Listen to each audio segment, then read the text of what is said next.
Hallelujah. Indian Church of Christ, shalom on you. May the Lord Jesus Christ bless you all and keep you safe.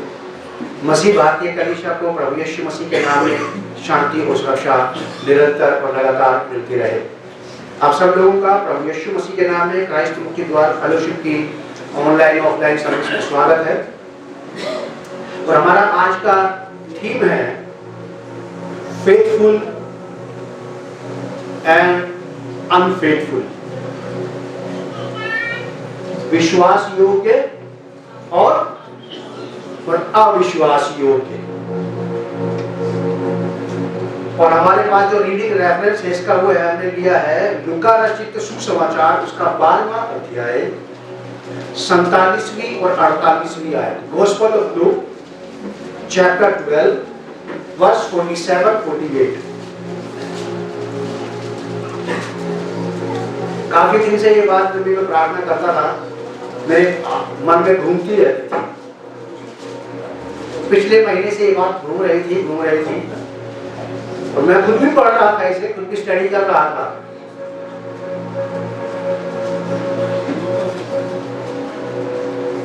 Faithful and unfaithful, विश्वास योग्य और अविश्वास योग्य, या ये कहें कि भरोसेमंद व्यक्ति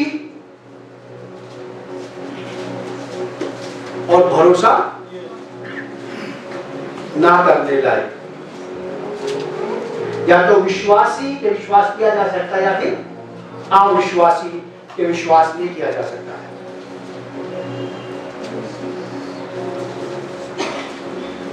लूका रचित सुसमाचार उसका 12वां अध्याय 47 और 48वीं आयत हम लोग अपने बाइबल में देखे निकाले मेरे साथ। मैं पढ़ रहा हूं, आप लोग सुनिए। ये प्रभु यीशु मसीह हैं जो इस बात को कह रहे हैं। बड़ी गंभीर बात है। या तो हम बाइबल पढ़ते पढ़ते सुन पड़ गए, सुन समझते आप, सेंसलेस बातें ज्यादा असर नहीं करती,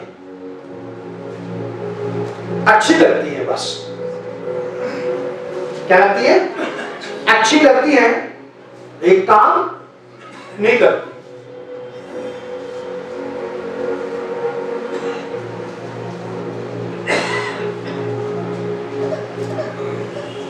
यरूशलेम के लिए यीशु मसीह ने विलाप किया। उसके बाद मेरे साथ कुछ लोगों ने बात की, ज्यादा लोगों ने बात नहीं की। कुछ लोगों ने बात की बस कि भैया बड़ा डराने वाला वचन था। मुझे बड़ा अच्छा लगा उनको ये कहते हुए कि सही है, डर बहुत जरूरी है जीवन में। माँ का, बाप का, भाई का, बहन का, पति का, पत्नी का, पुलिस का, कानून का, सरकार का, समाज का डर बहुत जरूरी है। परमेश्वर का डर जरूरी है, वचन का डर जरूरी है। डर निकल गया तो फिर कोई आशा उम्मीद बाकी नहीं रहती कि ये व्यक्ति कभी जीवन में बदलेगा या नहीं बदलेगा।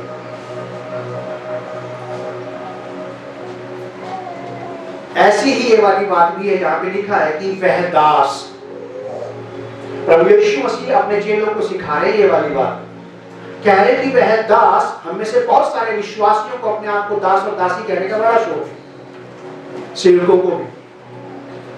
अच्छा है, बुरा नहीं है। दास का मतलब होता है बिल्कुल किसी का गुलाम बन जाना, उसके अंदर में आ जाना, इसे कहते हैं दास हो जाना।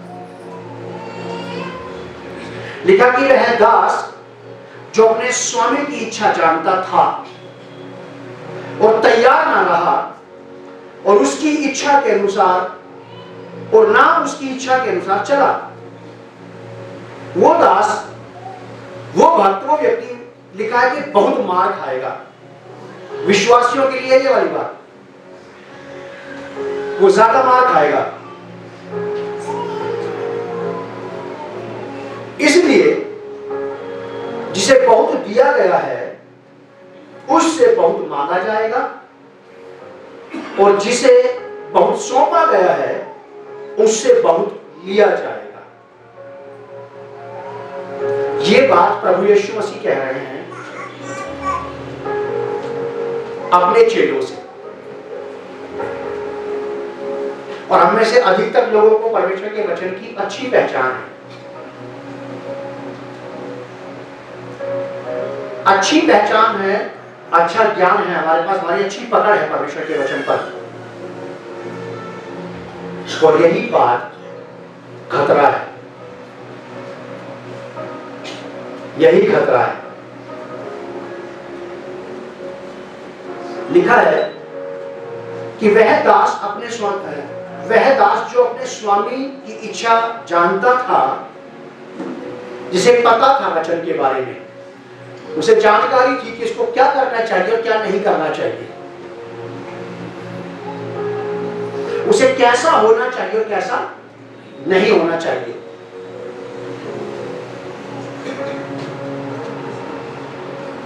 तैयार ना रहा और ना उसकी इच्छा के अनुसार चला वो व्यक्ति जो जानता तो था, वचन की समझ है, ज्ञान है, सिखा सकते हैं, किसी को बता सकते हैं, लेकिन चले नहीं। ये आदमी के बारे में, इस व्यक्ति के बारे में लिखा कि वो क्या करेगा, ये परमेश्वर के वचन को परमेश्वर के वचन की जानकारी के बाद, उसको समझने के बाद, उसका ढंग से प्रचार करने के बाद, उसको ठीक से अंडरस्टैंड करने के बावजूद भी ये व्यक्ति अगर नहीं चला तो ये क्या करेगा? हाँ? कितनी? बहुत।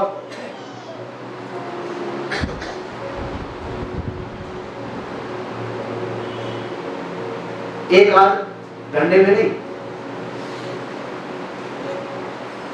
एक आध पिटाई में नहीं इसका काम चलेगा, इसकी ज्यादा पिटाई हो।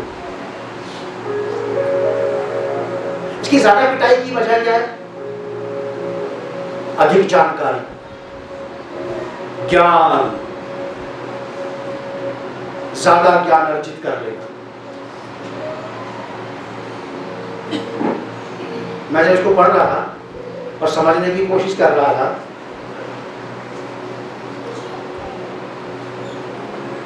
तो मैं अपने बारे में भी विचार कर रहा था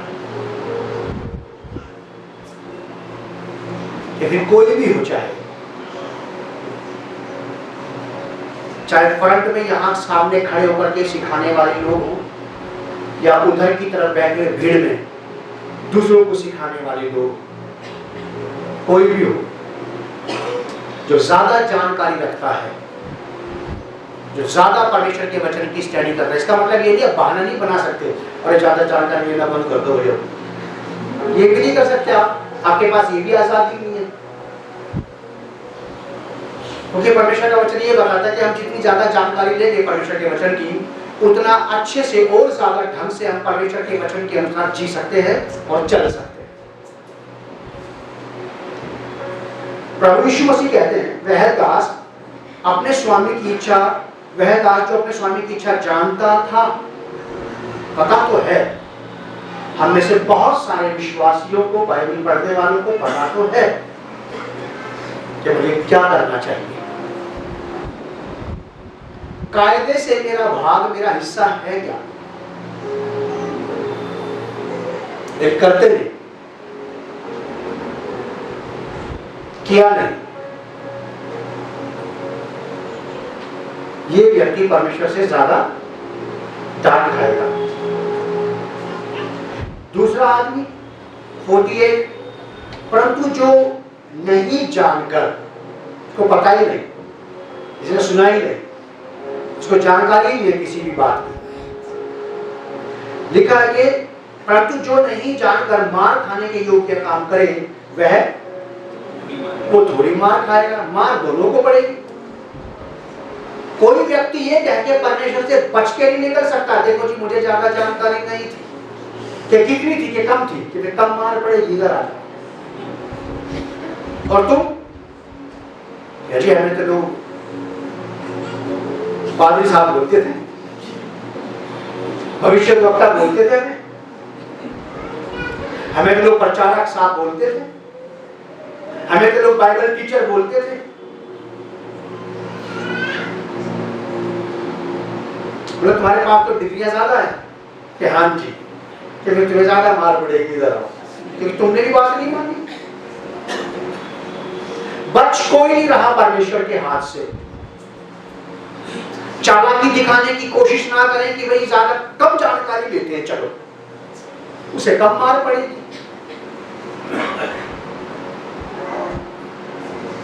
और जो ज्यादा जानता है और उसने नहीं किया, ना मार पड़ने की वजह, डांट पड़ने की वजह क्या है?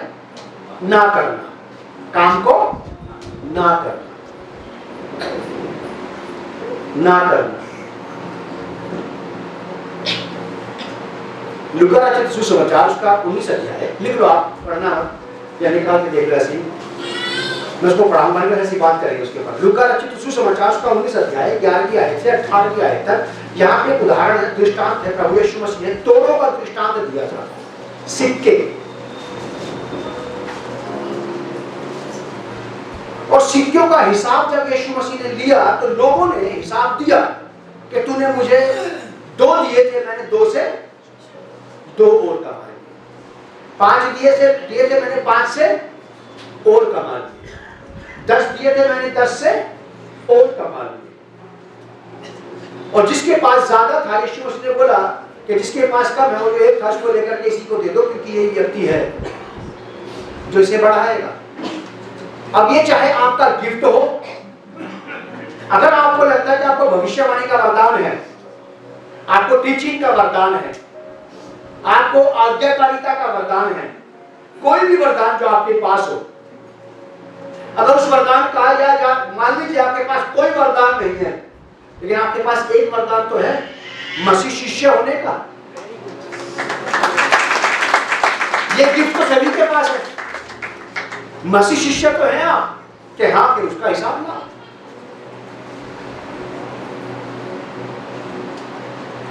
क्योंकि हम चर्च में अधिकारी नहीं है, ना हम बोर्ड कमेटी के मेंबर है, कुछ भी नहीं है हम, कि फिर कि सबसे आखिरी की सीट पे आके बैठते थे और सबसे बिना मिले किसी चुपचाप निकल जाते थे, कि मतलब जाते थे चर्च के, यहाँ जाते थे, कि हिसाब तो उसका भी देना पड़ेगा, क्योंकि कभी कभी का भी, क्या कभी कभी का, क्योंकि साल में 3 बार आता था कि 3 बार का हिसाब देना पड़ेगा। हिसाब तो देना ही पड़ेगा। उसने भी दिया था, इसके पास एक ही तोड़ा था, तो फिर भी 3 बार आया साल में।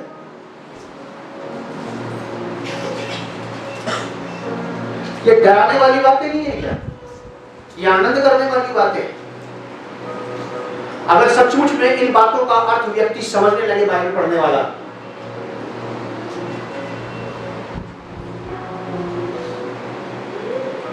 बहुत ज्यादा होशियार हो जाएगा, बहुत ही ज्यादा होशियार हो जाएगा। क्योंकि यहाँ पे रियायत किसी के साथ भी बख्शी गई, जो ज्यादा जानता था उसके साथ भी नहीं, और जो कम जानता था उसके साथ भी नहीं। अब थोड़े शब्दों में मैं आपको ये बात बताना चाहता हूं, हम में से जितने भी लोग हैं, मैं भी, जब भी कभी कलीसिया में ऐसे सिखाने की बात होती है तो सामने बैठने वालों को ये नहीं सोचना चाहिए कि सामने खड़ा है ये बच गया इस बात से, मैं भी नहीं बचा, मेरे अलावा कोई और भी सिखाने वाला वो भी नहीं बचा, हम सब इंक्लूड है उस बात में, हम सब शामिल है उसमें। आप जितना ज्यादा सीख रहे हैं, सीखिए। आप एक पादरी से सीखो, 10 पादरी से सीखो, कोई अंतर नहीं पड़ता इससे। आप सुबह से शाम तक YouTube चैनल पे या Facebook पे मैसेज सुनते रहो, देखते रहो, बहुत अच्छी बात है, बुरा नहीं है। अपने बारे में सोचिए, क्या आप उतना निकाल भी रहे हैं क्या?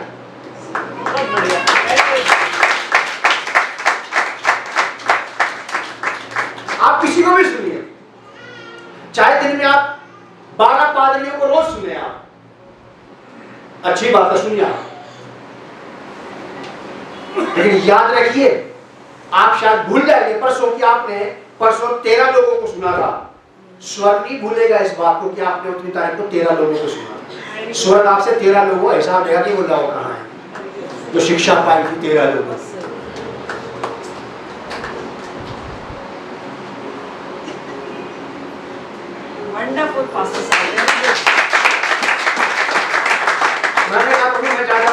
सुनता है। यीशु मसीह ने बोला कुछ को तो सुनता है। मैं कहा हाँ, लेकिन उसी का हिसाब था। मतलब सही तरीके से आदर से बैठ करके केवल एक ही व्यक्ति को सुनता हूँ बस। फिर मैं मेरी वाइफ दोनों बैठ करके उसी को सुनते हैं, बाकी किसी को ज्यादा सुनते नहीं। ये नहीं है कि किसी को नहीं सुनते तो वो बेकार बोल रहे हैं, वो भी अच्छे टीचर है, बढ़िया है, लेकिन टाइम है नहीं हमारे पास कि हम सभी को सुने। और अगर आप ये समझ आ गई कि सबको सुना तो सबका हिसाब देना पड़ेगा, तो सबको सुनने से फायदा नहीं क्या।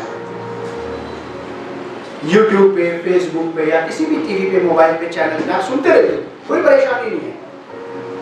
लेकिन ईमानदारी की बात है, मैं जितना सीख रहा हूं क्या मैं उतना ही सचमुच में उतना ही काम में ला रहा हूं? क्या उतना ही निकल रहा है मुझ में से? ऐसा बिल्कुल नहीं हो सकता कि कोई भी मसीह विश्वासी, मैं वर्ल्ड वाइड लेवल पे ये वाली बात कह रहा हूं, विश्व स्तरीय लेवल पे कह रहा हूं ये वाली बात, कि कोई भी विश्वासी जो यहां बैठा है आज और मुझे सुन रहा है, आप हाथी के जितना खा करके बिल्ली के जितना नहीं निकाल सकते। और आपको मेरी बात समझ, मैंने क्या कहा है? आप हाथी की खुराक रख लें कि मैं बहुत किताबें पढ़ता हूं, मैं बहुत टीवी देखता हूं, बहुत यूट्यूब चैनल पे रहता हूं, फेसबुक, कुछ भी करिए आप इतना सारा खा करके हाथी की डाइट लेके, हाथी की खुराक खा के बिल्ली के जितना नहीं निकाल सकते आप। अगर आपने बिल्ली के जितना निकाला तो आपसे हाथी के जितना ही निकालने की उम्मीद की जाती है कि आप उतना ही निकालें जितना आपने खाया है। ये आत्मिक जीवन की बात बता रहा हूं ना आपको, हमारे खाना खा के संडास जाने की बात नहीं बता रहा मैं। कभी आप ये सोच करके बात का वजन कम कर दो कि इसने तो ये बोला है। मैंने ये कहा है कि आप ज्यादा से ज्यादा सीख करके, आप 18% सीख करके आधा % नहीं बाहर ला सकते, ताकि हम भी तो इंसान ही हैं। ऐसा करके पीछा छूट जाएगा। तुम सुनते समय, पढ़ते समय तो तुम ऐसे लगते दुनिया के सबसे अनोखे निराले व्यक्ति तुम ही हो भाई, सबसे ज्यादा आत्मिक, आध्यात्मिक, धार्मिक तो तुम ही लग रहे हो। और जब निकालने वाली बात आई तो आधा % निकाल के बोलते भी है तो हम भी इंसान। 18 घंटे सुनकर के आप कहते हो कि बस 1 घंटा।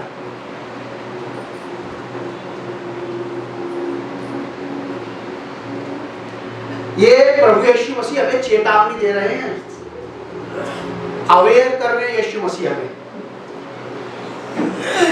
आप में से ऐसा व्यक्ति है जो कहीं पे नौकरी करता हो 8 घंटे, 10 घंटे, 12 घंटे, और लास्ट में बोले 3 घंटे के पैसे दे दो बस। कोई है इतना बड़ा दिलेर यहाँ पे जो 7 घंटे ड्यूटी करने के बाद मालिक को बोले सर 1 घंटे का दे दो बस आप, कि 6 घंटे को मेरी तरफ से आपके लिए दान है। कोई नहीं इतना बात हुई। थोड़ा सा बात को समझने की जरूरत है। अगर मैं अपना महत्वाना 6 घंटे वहां नहीं छोड़ सकता किसी के पास, तो परमेश्वर जिसके साथ मैंने आज 4 घंटे बिताए थे, वो मेरे 4 घंटे कैसे काउंट नहीं करेगा? वो मुझसे 4 घंटे का हिसाब क्यों नहीं देगा? तोड़े का उदाहरण दिया मैंने आपको। लूका रचित सुसमाचार 19 अध्याय में यीशु मसीह ने सिक्कों का हिसाब ले लिया था। आप क्या सोचते हैं कि यीशु मसीह हिसाब नहीं लेगा? अगर कोई ये कहता है आपको कि दुनिया में किसी भी व्यक्ति को बड़ा डेंजर है वो, या फलानी दुष्ट आत्मा बड़ी खतरनाक है, या फलानी रोग बीमारी बड़ी खतरनाक है, उसको आप बोल रहे हैं कि सबसे खतरनाक तो यीशु मसीह है।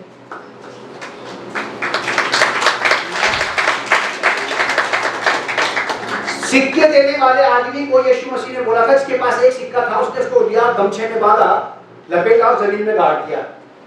उसने यीशु मसीह को बोला था कि मैं जानता हूं कि तू इतना निर्दयी है, तू इतना निर्दयी है कि जहां तूने नहीं बोया है वहां से तू पूरी फसल काटता है।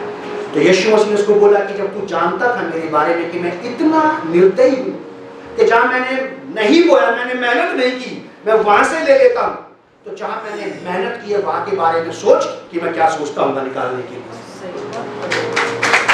आप यीशु मसीह को बहुत साधारण व्यक्ति में समझना, उसे इतना ज्यादा सॉफ्ट हार्टेड, काइंड हार्टेड मत समझ लेना। जितना आज तक हमें बताया गया कि कोई बात नहीं, यीशु मसीह बड़ा रहमदिल है, माफ करेगा, माफ तो कर देगा, लेकिन जो नॉलेज, जो ज्ञान उसने आपको दिया, जो आज तक आपने मैंने उसकी शिक्षा से पाया है, उसका हिसाब तो लेके ही मानेगा। जितना आप और मैं सीख रहे हैं उतना ही ज्यादा वो चाहता है कि हमारे व्यवहार में मसीहत पाई ही जाए।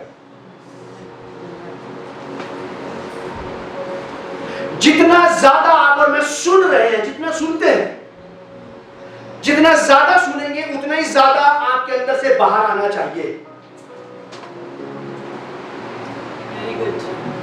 सुनिए, पढ़िए, कोई किसी को नहीं रोक रहा। एक ही बजाय आप 20-20 पादरियों को सुनो, सुनते रहो सारा दिन, लेकिन याद रखना उतना ही हिसाब लिया जाएगा। शायद हम भूल भी सकते हैं कि 3 घंटे पहले जिस पास्टर को मैंने सुना था वो बोल क्या रहा था। हो सकता है कि आधे घंटे के बाद यहां से निकलने के बाद आके भूल जाए कि आज भैया ने क्या बताया। आप भूल सकते हैं, लेकिन वो लेना नहीं भूलेगा, याद रखना। जब कभी आपके जीवन से इस मसीह जीवन का व्यवहार दिखाने की बारी आएगी, वो चुपचाप साइलेंट होकर के उस आधे घंटे का हिसाब लेगा कि उस आधे घंटे में से जो सीखा था, क्या वो बात बाहर आई कि वो तो बाहर नहीं आई, कहां गए पता नहीं, अंदर कहां दफन हो गए। लेकिन वो उस बात को वहां से खोज के बाहर निकाल देगा। कलीसिया सचेत और जागरूक हो जाए। आप जितना सुन रहे हैं, जितना सीख रहे हैं, आपसे उतने की एक्सपेक्टेशन है, उतने की ही चाहत है, ज्यादा की नहीं। यीशु मसीह ने जिसको एक तोड़ा दिया था उससे 5 तोड़े का हिसाब लिया, ऐसा लिखा है ना? क्या लिखा है? एक का ही लिया उसमें से हिसाब। जिसको 2 दिए थे और जिसको 5 दिए थे और जिसको 10 दिए थे और जिसने 4 घंटे सुना उससे 4 घंटे का हिसाब लिया जाएगा कि 4 घंटे जितना ही तुम्हारे अंदर से मसीहत बाहर आना चाहिए। अब मेरी बात सुन के आप 4 घंटे सुनना कम मत कर देना, कम करो या ज्यादा, हिसाब तो होगा ही होगा। बच सकते नहीं हम, पाप की माफी है, शिक्षा सीख ली गई और काम में नहीं लाई गई। यहां उसके बारे में इसकी माफी नहीं है, देख में लिखा साफ, शिक्षा सीख ली गई और काम में नहीं लाई गई, इसकी माफी नहीं है, लिखा है यहां कि जो जितना जानता था उतना ही दिखाए। पाप की माफी तो है, चाहे 75 पाप रोज करो आप, परमिशन नहीं दे रहा मैं किसी को। चाहे सुबह से शाम तक पाप करते रहो, रात को बोलो प्रभु जी क्षमा कर देना, माफ करना, आपके हाथ के बनाए हुए मिट्टी के पुतले हैं, बह जाते हैं, कभी कभी बारिश ज्यादा पड़े तो पिघल जाते हैं। ये तो है माफी। अगर रात को आपने फिर नित्य वचन का अध्याय 1 पढ़ लिया कोई सही, उसका हिसाब फिर जुड़ जाएगा, खाते किसका भी हिसाब लाओ। आज पाप की माफी है, ध्यान से सुनना। मुझे बहुत सारे लोग सुन रहे होंगे, बहुत सारे लोग सुनने के बाद में कोई भी मुझसे इंटरनेशनल लेवल पे बात कर ले इस बात की, मैं कर लूंगा परमेश्वर के वचन के बिहाफ पर कि यहां पर जिसने सुना है उसकी माफी नहीं है, लिखा देखो। जिसने ज्यादा सुना वो ज्यादा का हिसाब, जिसने कम सुना हो, लेकिन पाप की माफी है, शिक्षा की माफी नहीं है साहब।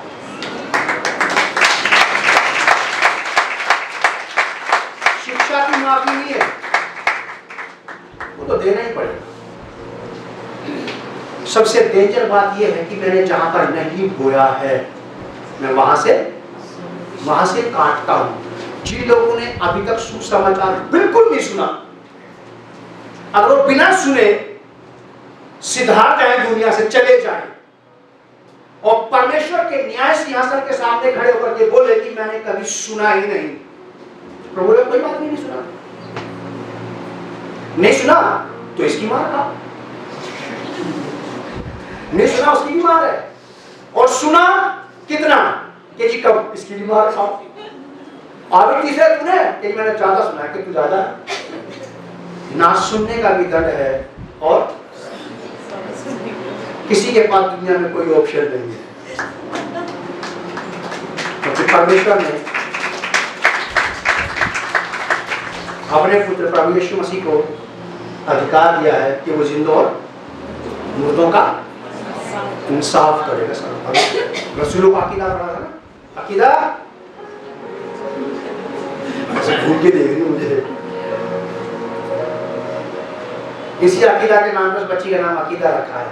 अकीदा का मतलब होता है ईमान, विश्वास, विश्वास करना।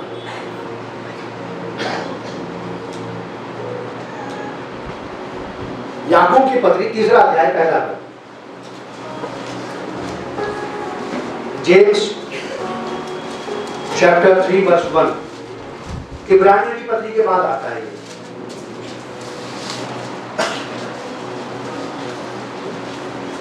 जेम्स चैप्टर 3 वर्स 1,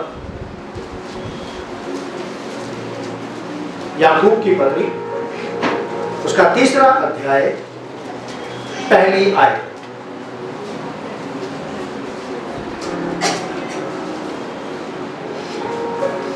याकूब कलीसिया का पास्टर था, बिशप था, बहुत बड़े चर्च का पास्टर था याकूब। जो परेड के काम की किताब में आपने पढ़े ना, महासभा के सारे परेड वहां पे जमा हुए, ये उस चर्च का पादरी था, और ये यीशु मसीह का चेला था।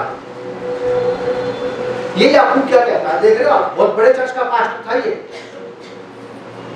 उस टाइम पे, जहां पे परेड भी फेलोशिप अटेंड करते थे हर पुनरुत्थान के दिन। लिखा है,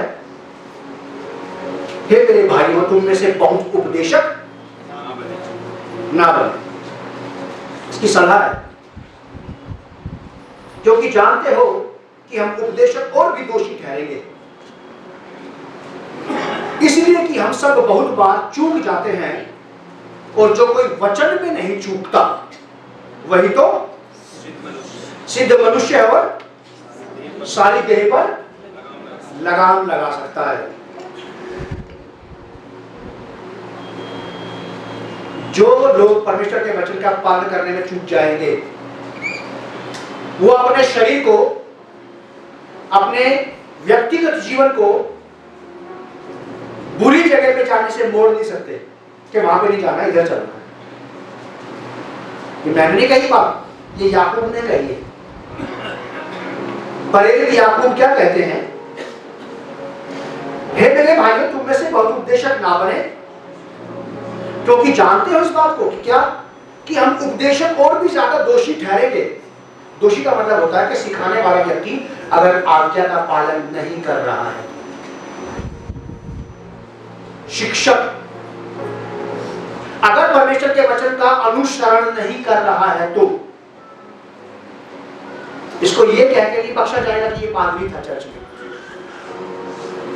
ये बिशप था, ये एल्डर था, ये लीडर था, ये कुर्सियां साफ करते थे, ये माइक सिस्टम लगाते, कलीसिया की बड़ी सेवा करते थे, कि हाँ उसका आशीर्वाद इनको जरूर मिलेगा। लेकिन जो बात नहीं मानी उसका दंड भी इनको दिया जाएगा।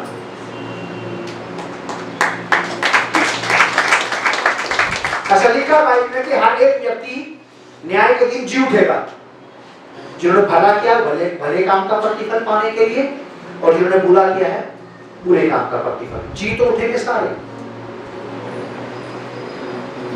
और ये बात भी सच है, पर परमेश्वर के लोग ऐसा बताते हैं कि स्वर्ग में हर आदमी का अलग अलग एक मुकुट है, आपका अलग अलग प्रतिफल है, सबका प्रतिफल एक जैसा नहीं है। साइज तो रहेगा आपके प्रतिफल का, छोटा या बड़ा। हर एक के रिवॉर्ड का, हर एक के पुरस्कार का साइज तो रहेगा, छोटा या बड़ा। जब हम किसी के यहाँ ब्याह शादी में जाते हैं तो पैकेट ले जाते हैं ना, उसके ऊपर कलरफुल पेपर चढ़ा के गिफ्ट ले जाते हैं। मान लीजिए अगर कोई इतना बड़ा बक्सा लेकर क्यों नहीं लाएंगे सारे इतना बड़ा, शादी में जा रहे सभी तो आ रहे हैं, एक साइज का ले चले। होता कभी ऐसा? कभी नहीं होता ऐसा। अगर यहाँ के पुरस्कारों की हाइट घटती बढ़ती है, तो याद रखना कि स्वर्ग के पुरस्कार की भी हाइट घटेगी बढ़ेगी। हर एक के ताज में, हर एक के मुकुट में अंतर तो होगा। कितना, ये मैं किसी के बारे में नहीं कह सकता, लेकिन मैं आपको ये जरूर बता सकता हूं कि हाँ डेफिनेटली अंतर तो है। आपकी महिमा में और दूसरे की महिमा में फर्क तो होगा। और महिमा और ताज का हाइट बस और बस केवल आज्ञाकारिता पर डिपेंड करता है। बस और बस केवल आपके काम पर नहीं कि आप कलीसिया में जल्दी आके काम करते हैं, इस पर नहीं। आज्ञाकारी हो सकता है जो काम करते हैं यहाँ पे वो आज्ञाकारी ना हो, नहीं। अगर वो आज्ञाकारी नहीं है प्रभु के सामने, प्रभु के साथ, तो प्रतिफल छोटा हो जाएगा। हमने जो शिक्षा पाई है वो ये है, प्रभु यीशु मसीह ने, एक बार फिर से इसको रिपीट करके बंद कर दूंगा। मेरे हाथ निकाले आप लूका रचित सुसमाचार उसका 12वां अध्याय 47वीं और 48वीं आयत पढ़ के बंद कर देंगे इसका। वह दास जो अपने स्वामी की इच्छा को जानता था और तैयार न रहा और ना उसकी इच्छा के अनुसार चला, वो व्यक्ति बहुत मार खाएगा। परंतु जो नहीं जानकर मार खाने के योग्य काम करे वह थोड़ी मार खाएगा। इसलिए जिसे बहुत दिया गया है उससे बहुत मांगा जाएगा, और जिसे बहुत सौंपा गया है उससे बहुत लिया जाएगा। आदरणीय पिता परमेश्वर, प्रभु यीशु मसीह नासरी के नाम में मैं आपसे एक प्रार्थना करता हूँ, प्रभु हमारी मदद करें, सहायता करें पवित्र आत्मा, ताकि जो कुछ हम अपने जीवन में रोज सीखते हैं वो प्रतिदिन हमारे व्यवहारिक मसीह जीवन का हिस्सा बन जाए। और हमारी सहायता करना पवित्र आत्मा जी आप,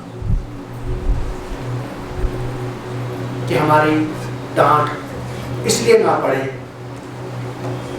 हमें मार इसलिए ना पड़े कि हम ज्यादा जानते थे और हमने किया नहीं।